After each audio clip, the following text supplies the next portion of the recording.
Hello and welcome on my YouTube channel Mohammad Zakaria, and today we will solve the question bank given by the Maharashtra State Board. सो इस बार Maharashtra state board ने बहुत सारे subject की question bank जो है वो provide की है, जिससे जो स्टूडेंट्स को डिफ़िकल्टी आ रही है क्योंकि पेपर पैटर्न जो ये न्यू पेपर पैटर्न है और जो प्रीवियस ईयर के प्रैक्टिस पेपर है वो भी आपका अवेलेबल नहीं हो सके नया पेपर पैटर्न होने की वजह से।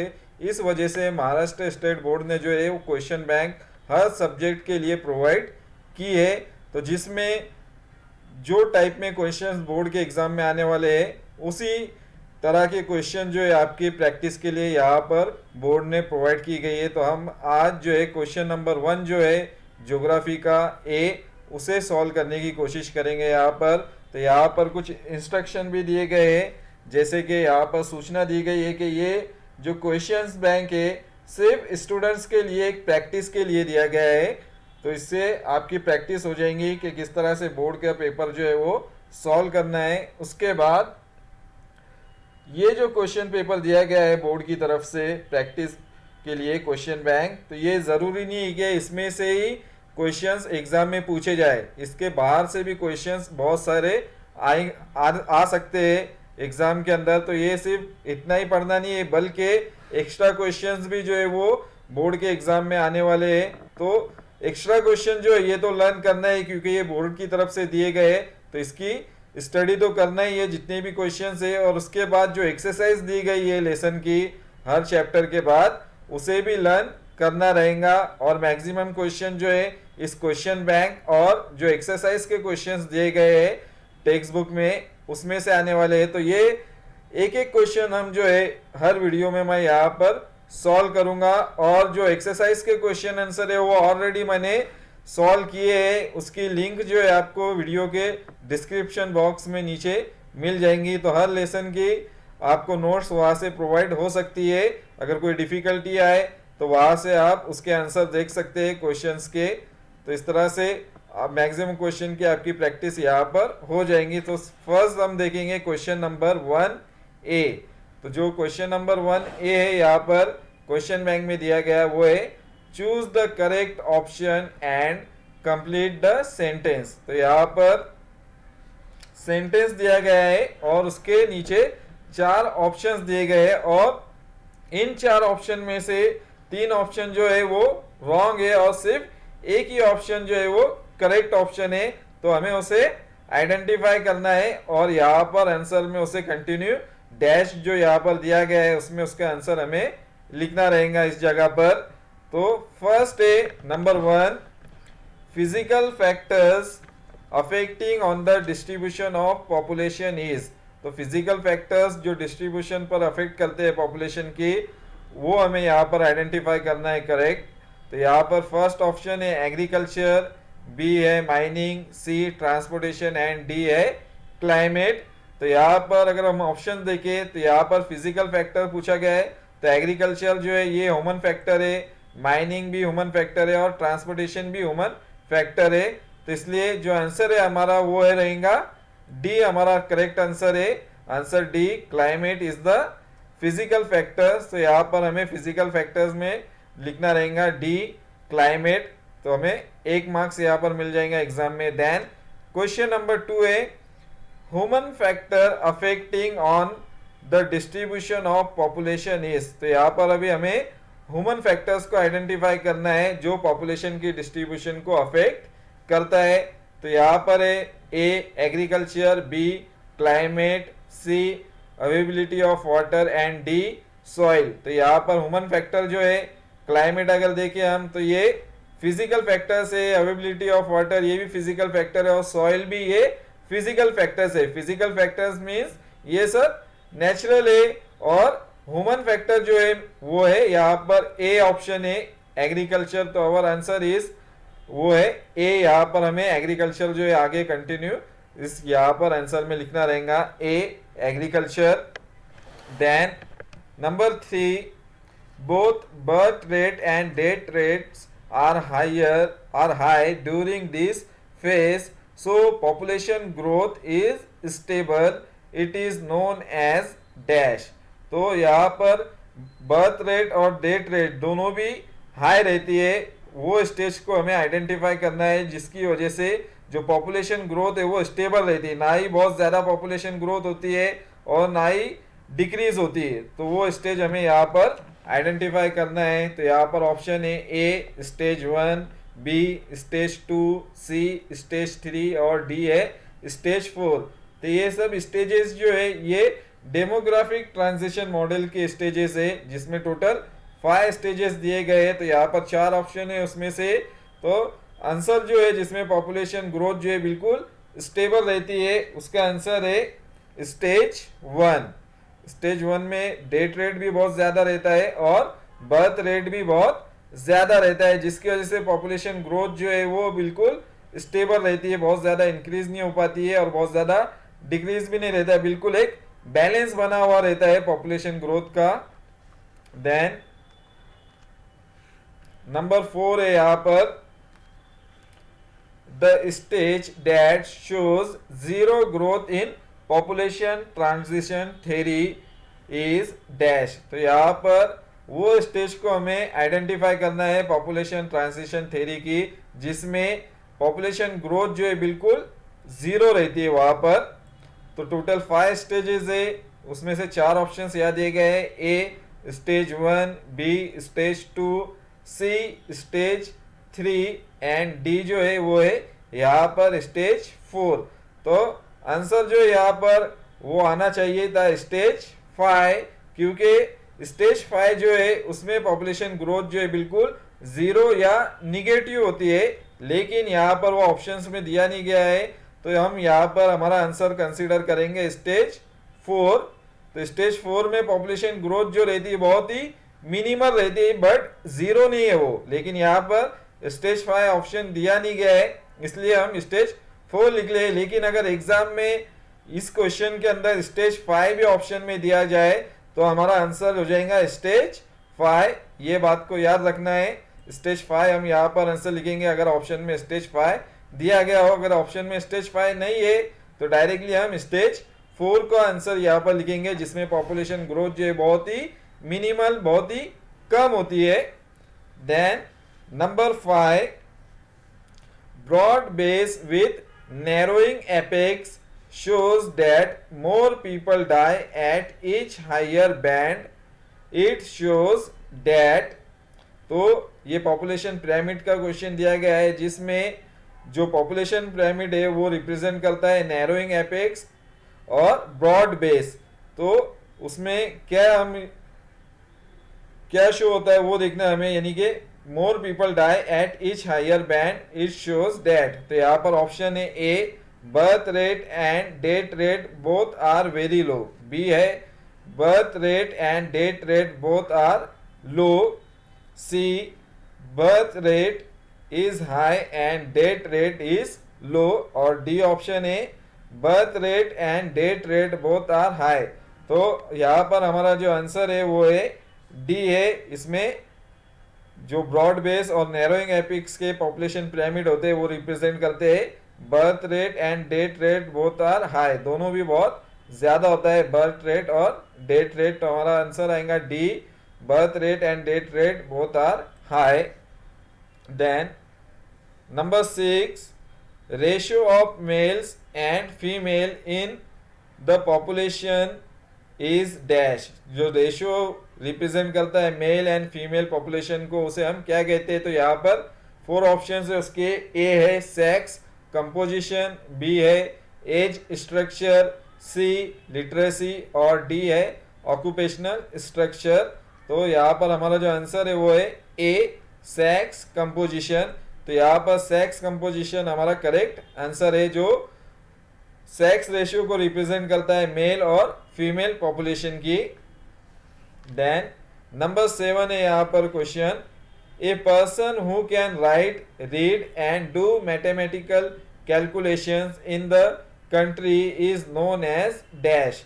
तो ऐसा पर्सन जो रीड कर सकता है और राइट कर सकता है, मैथमेटिकल कैलकुलेशंस कर सकता है, तो उसे हम क्या कहते हैं।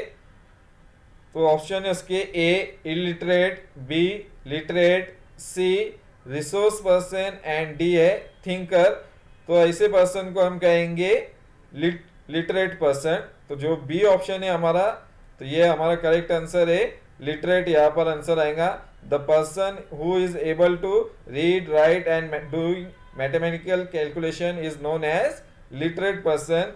Then number 8, Indian economy is agrarian economy, working population in the country is engaged in dash activity. तो इंडिया की जो इकोनॉमी है वो एग्रीगेरियन इकोनॉमी है, एग्रीकल्चर पर डिपेंडेंट है। तो जो वर्किंग पॉपुलेशन है इंडिया की वो मैक्सिमम कौन से ऑक्यूपेशन में इंगेज है, तो वो उसके 4 ऑप्शन है। ए क्वाटरनरी, बी टर्शियरी, सी सेकेंडरी और डी है प्राइमरी। तो आंसर जो आएगा हमारा वो आएगा डी, क्योंकि एग्रीकल्चरल एक्टिविटी इंक्लूड होता है प्राइमरी एक्टिविटी के अंदर। तो यहाँ पर मैक्सिमम जो है पॉपुलेशन वर्किंग इंडिया की वो एग्रीकल्चर में इंगेज है, यानी कि वो प्राइमरी एक्टिविटी में इंगेज है। Then question number 9, some tribes travel seasonally in search of fodder, this is called dash. तो बहुत सारे जो ट्राइबल लोग होते हैं वो सीजनली माइग्रेशन करते हैं इन सर्च ऑफ फॉडर। तो जो भी उनके एनिमल्स होते हैं उनके लिए फॉडर, उनके लिए खाने के लिए जो भी ग्रास हो उसकी तलाश में वो माइग्रेशन करते हैं। तो उसे हम क्या कहते हैं, दिस इज कॉल्ड डैश। तो इसके ऑप्शन है A out migration, B long term migration, C short term migration और डी है सोशल माइग्रेशन। तो इस तरह की माइग्रेशन को जो ट्राइबल लोग नॉर्मली जो माउंटेनियस रीजन होते हैं वहां पर इस तरह की मैक्सिमम माइग्रेशन की जाती है। तो हमारा आंसर जो है वो है सी शॉर्ट टर्म माइग्रेशन। और इस माइग्रेशन को सीजनल माइग्रेशन भी कहा जाता है। तो कभी अगर ऑप्शन में शॉर्ट टर्म माइग्रेशन ना आए, हो सकता है वहां पर सीजनल माइग्रेशन आ सकता है, तो वहां पर हमें फिर सीजनल माइग्रेशन आंसर लिखना रहेगा। अगर शॉर्ट टर्म आया तो शॉर्ट टर्म माइग्रेशन, और अगर ऑप्शन में शॉर्ट टर्म की बजाय अगर सीजनल माइग्रेशन आया तो हमारा आंसर रहेगा यहाँ पर seasonal migration. Then number 10, settlement that occur along a road, railway, canal और रिवर आर डैश।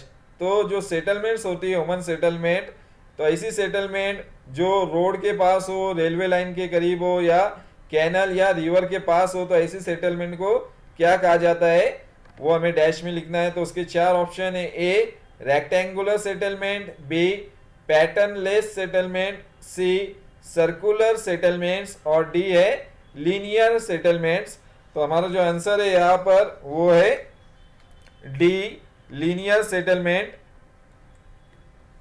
क्योंकि बिल्कुल रोड, रेलवे लाइन, कैनल और रिवर जो होते हैं बिल्कुल एक लाइन की तरह रहते हैं और उसके दोनों साइड पर सेटलमेंट जो रहते हैं वो इंसानों की मौजूद होती है। तो इस तरह से उसका शेप जो है बिल्कुल एक लीनियर शेप बन जाता है, तो इसलिए इसे लीनियर सेटलमेंट यहाँ पर कहा जाता है।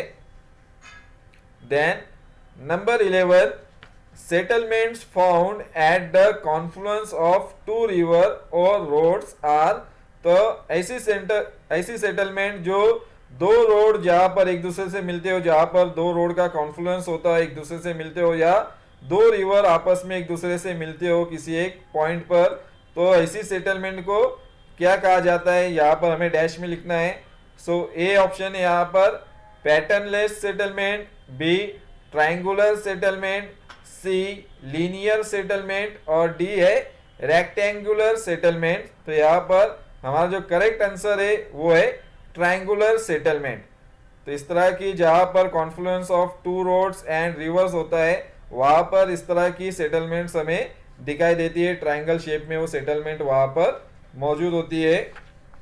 Then number 12, the physical extent of land on which crops are sown and harvested is known as dash. तो ऐसी फिजिकल लोकेशन या ऐसी फिजिकल एरिया जहां पर उस रीजन के अंदर क्रॉप जो है वो सोन है, यानी कि हार्वेस्टेड है, क्रॉप्स को वहां पर लगाया गया है, तो ऐसी रीजन को, ऐसे लैंड को हम क्या कहेंगे वो हमें यहाँ पर नीचे ऑप्शन दिए गए 4। जहां पर याद रखना है वहां पर लैंड हार्वेस्टेड है, यानी कि क्रॉप्स ऑलरेडी वहां पर लगी हुई है उस रीजन के अंदर। तो उसके ऑप्शन है A current fallow, B culturable waste land, C area under permanent pasture and grazing land, और डी है नेट एरिया सोन। तो आंसर है इसका डी नेट एरिया सोन। तो जितनी भी एरिया के अंदर क्रॉप्स लगी हुई रहती है उस रीजन के अंदर, उस लैंड के ऊपर, उस टोटल एरिया को जहां पर क्रॉप्स हार्वेस्टेड होती है उसे कहा जाता है net area sown. Then number 13, the land where any of the manufacturing activity exists, land cover where people work for their livelihood is known as। तो ऐसी जगह, ऐसा लैंड सरफेस जहां पर मैन्युफैक्चरिंग एक्टिविटी जो है वो मौजूद हो, वहां पर कोई स्मॉल मैन्युफैक्चरिंग इंडस्ट्री हो सकती है, तो ऐसे रीजन को हम क्या कहेंगे। उसके चार ऑप्शन है यहाँ पर, A institutional area, B residential area, C industrial area, और डी है रिक्रिएशनल एरिया। तो जहां पर मैन्युफैक्चरिंग एक्टिविटी की जाती है उसे हम इंडस्ट्रियल एरिया कहते हैं। तो इसका आंसर है यहाँ पर वो आएगा C industrial area. Then number 14, the area between urban and rural area is called dash. तो ऐसा एरिया जो अर्बन और रूरल एरिया के बीच में मौजूद होता है और दोनों के फीचर्स वहां पर हमें दिखाई देते हैं। अर्बन सेटलमेंट के भी फीचर्स उस रीजन के अंदर होते हैं और रूरल सेटलमेंट के भी फीचर्स उस पर्टिकुलर रीजन में हमें एक साथ दिखाई देते हैं। तो ऐसे रीजन को क्या कहा जाता है। तो उसके चार ऑप्शन है, A recreational area, B urban rural fringe, C institutional area, और डी है कमर्शियल एरिया। सो आंसर जो है हमारा वो है B rural urban rural fringe. तो यहाँ पर हमारा आंसर आएगा urban rural fringe. Then number 15, collection of forest products for subsistence is mainly carried in dash. तो फॉरेस्ट की जो प्रोडक्ट है उसकी गैदरिंग कौन से एरिया में मैक्सिमम की जाती है फॉर द सब्सिस्टेंस, यानी कि अपना गुजर बसर करने के लिए और अपनी लाइफ को जीने के लिए, अपने लाइवलीहुड के लिए कौन से रीजन के अंदर जो है फॉरेस्ट प्रोडक्ट्स को गैदर किया जाता है, उन्हें इकट्ठा किया जाता है। तो उसके चार ऑप्शन है, A temperate coniferous forest, B temperate deciduous forest, C tropical deciduous forest, और डी है इक्वेटोरियल एवरग्रीन फॉरेस्ट। तो यहाँ पर मैक्सिमम जो है ये ऑक्यूपेशन जो है फॉरेस्ट प्रोडक्ट का, जिसे हम गैदरिंग भी कहते हैं, ये मैक्सिमम जो है इक्वेटोरियल एवरग्रीन फॉरेस्ट रीजन में ये ऑक्यूपेशन लार्ज स्केल पर किया जाता है। ये वहाँ का मेन ऑक्यूपेशन है इक्वेटोरियल एवरग्रीन फॉरेस्ट में। Then number 16, ideal location for fishing. तो यहाँ पर फिशिंग के लिए कौन सी आइडियल लोकेशन है जहाँ पर लार्ज स्केल पर हम फिशिंग कर सकते हैं। तो ए ऑप्शन है उसका rugged coast, shallow seas, hot climate, growth of planktons, B है shallow seas, confluence of warm and cold ocean currents, growth of planktons, cold climate.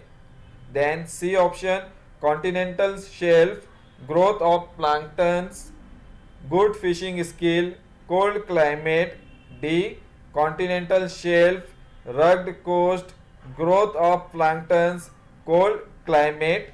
तो इनमें से कौन सी फेवरेबल लोकेशन है, आइडियल लोकेशन है फिशिंग के लिए। तो हमारा आंसर जो है वो है B shallow seas, confluence of warm and cold ocean currents, growth of planktons and cold climate. तो ये हमारा आंसर है क्वेश्चन नंबर 16 का।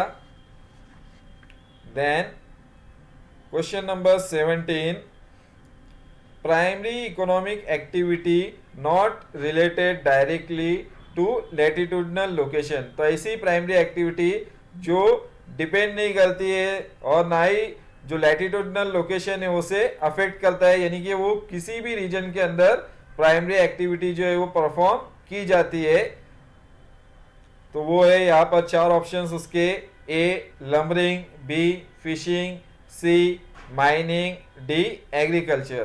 तो लंबरिंग, फिशिंग, एग्रीकल्चर जो है हम किसी भी लैटिट्यूडनल लोकेशन पर इसे परफॉर्म नहीं कर सकते, क्योंकि इसके लिए एक पर्टिकुलर क्लाइमेट की ज़रूरत होती है, फेवरेबल वहाँ पर लैटिट्यूडनल लोकेशन होना चाहिए, फेवरेबल क्लाइमेट होना चाहिए। उसी रीजन के अंदर हम लंबरिंग, फिशिंग और एग्रीकल्चरल एक्टिविटी कर सकते हैं। लेकिन जो माइनिंग है इसके लिए किसी भी पर्टिकुलर लैटिट्यूडनल लोकेशन की ज़रूरत नहीं होती है, तो ये किसी भी लैटिट्यूडनल लोकेशन पर माइनिंग जो एक्टिविटी है वो परफॉर्म की जाती है। तो आंसर आएगा इसका सी माइनिंग। तो यहाँ पर सी माइनिंग हम इसके आगे कंटिन्यू लिखेंगे आंसर में। Then question number 18, characteristics of extensive commercial agriculture. तो एक्सटेंसिव कमर्शियल एग्रीकल्चर के हमें कैरेक्टरिस्टिक्स को यहाँ पर ऑप्शन में से आइडेंटिफाई करना है।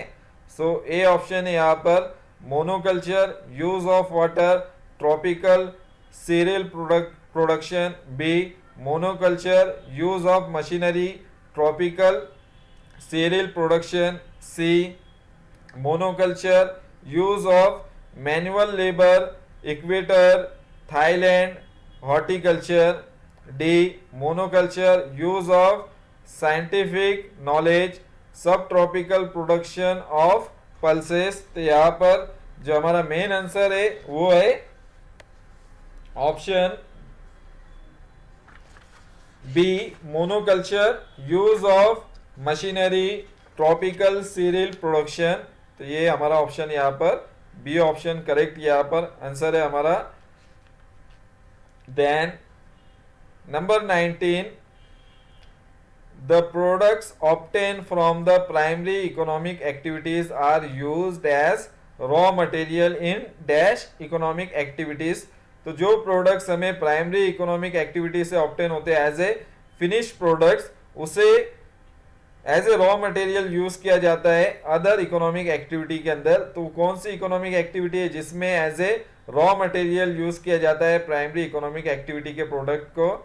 तो यहाँ पर A primary, then B secondary, C tertiary और डी है क्वार्टरनरी।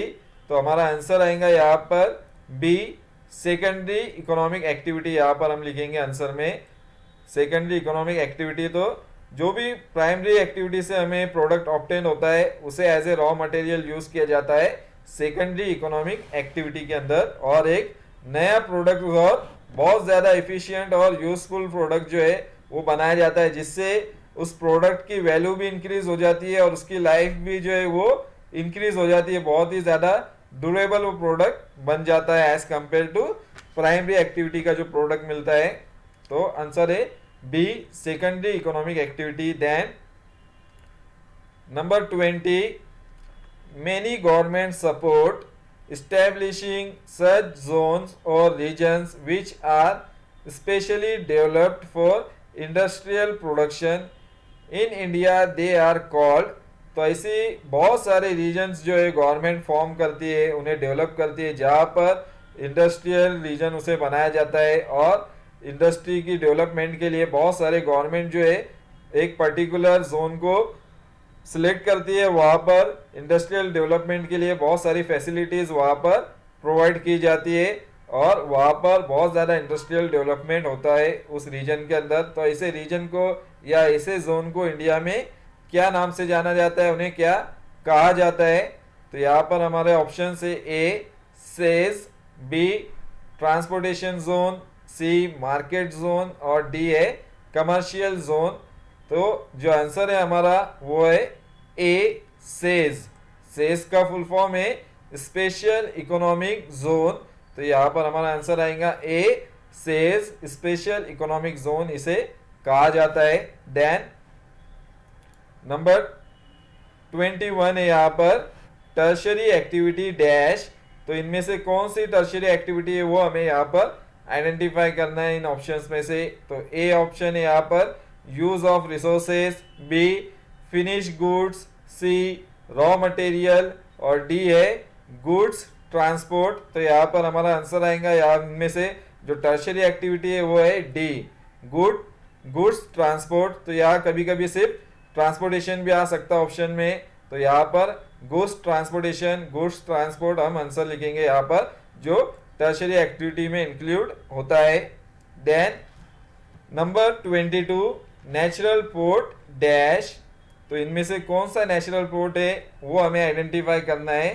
तो पोर्ट जो है वो टू टाइप्स के होते हैं, एक होता है मैन मेड और दूसरा होता है नेचुरल।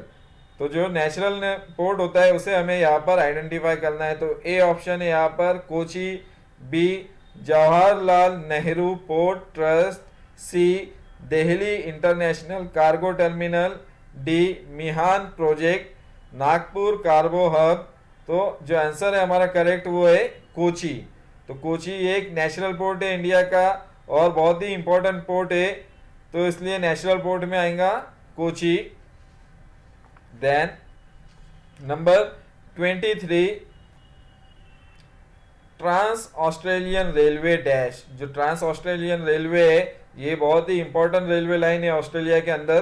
तो दो मेजर सिटीज को वो कनेक्ट करती है आपस में ऑस्ट्रेलिया के, from east to west direction में ये कंट्री के फैली हुई है रेलवे लाइन। तो इसके ऑप्शन है ए पर्थ सिडनी को ये कनेक्ट करती है, बी पर्थ व्लादिवोस्टोक, सी सिडनी वैंकूवर और डी है वैंकूवर व्लादिवोस्टोक। तो इसका आंसर है यहाँ पर करेक्ट वो है ए पर्थ सिडनी। तो पर्थ और सिडनी ये दो इंपॉर्टेंट सिटीज है ऑस्ट्रेलिया के, इन दोनों सिटी को ये ट्रांस ऑस्ट्रेलियन रेलवे लाइन जो है वो कनेक्ट करती है। Then number 24 region is an area inhabited by people who have one or more characteristics in common is dash. तो ऐसा रीजन जहाँ पर जो इनहेबिटेड पीपल है वहाँ पर रहने वाले जो लोग हैं उनमें बहुत सारे जो है या एक से ज़्यादा कॉमन वहाँ पर कैरेक्टरिस्टिक्स मौजूद होते हैं। वो चाहे तो उनका इकोनॉमिक एक्टिविटी हो सकती है कॉमन बहुत सारे लोगों की।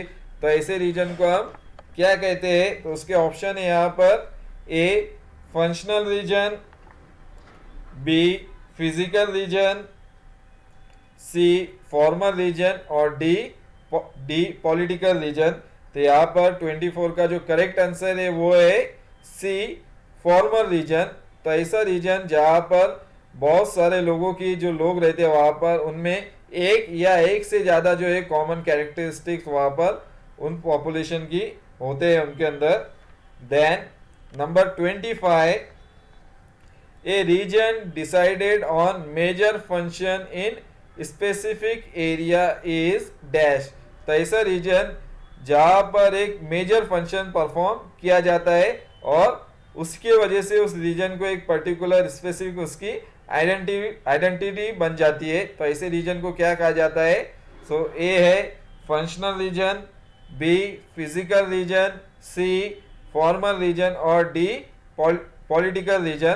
तो यहाँ पर एक मेजर फंक्शन डिसाइड करता है उस पर्टिकुलर एरिया को, तो इसका आंसर भी जो है वो उस फंक्शन की वजह से उस रीजन की आइडेंटिटी होती है। तो ऐसे रीजन को फंक्शनल रीजन कहा जाता है। तो आंसर है हमारा functional region. Then number 26 A region decided on the basis of physical factor is.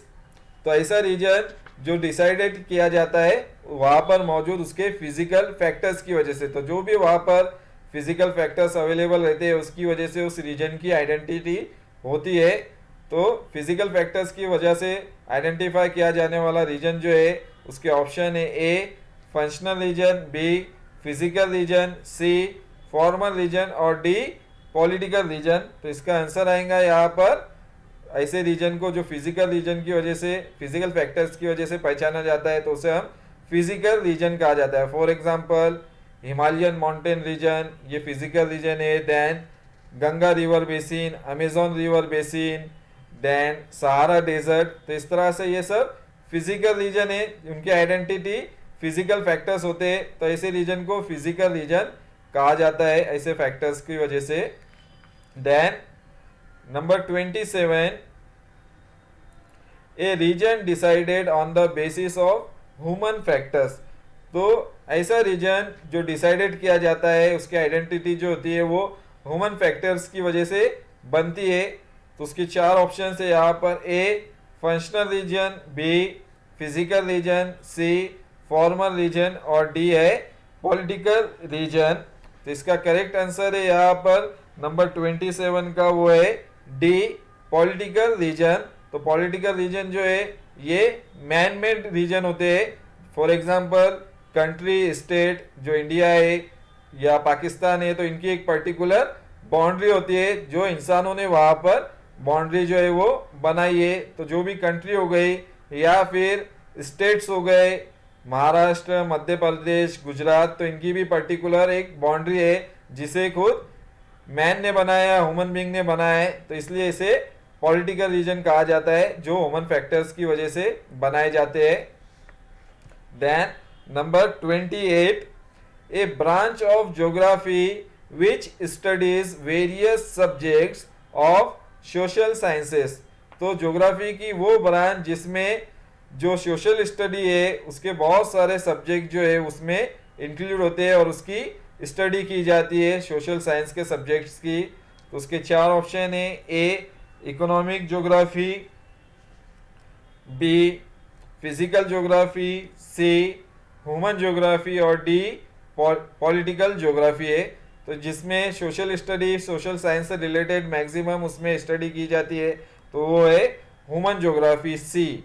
तो हमारा जो स्टैंडर्ड 12 का जो ज्योग्राफी है ये भी है हमारा ह्यूमन ज्योग्राफी, जिसमें हम ह्यूमन से रिलेटेड जो है फीचर्स उनकी स्टडी कर रहे हैं। For example population, then economic activity हो गई, primary economic activity, secondary, tertiary, then trade हो गया, ट्रांसपोर्टेशन हो गया और भी बहुत सारे ह्यूमन फैक्टर्स की हम स्टडी कर रहे हैं जो सोशल साइंस में इंक्लूड किए जाते हैं। और हमारा जो ब्रांच है ज्योग्राफी की स्टैंडर्ड 12 की जो स्टडी कर रहे हैं हम, वो ह्यूमन ज्योग्राफी की स्टडी हम कर रहे हैं स्टैंडर्ड 12 में। Then number 29, A branch of geography which studies various aspect of natural sciences. तो ज्योग्राफी की वो ब्रांच जिसमें नेचुरल साइंसेस की स्टडी की जाती है, जिसमें जो नेचुरल फिनोमिना होता है उसकी स्टडी की जाती है, वो ब्रांच है। यहाँ पर चार ऑप्शन है उसके। A economic geography, B physical geography, C human geography और डी पॉलिटिकल ज्योग्राफी।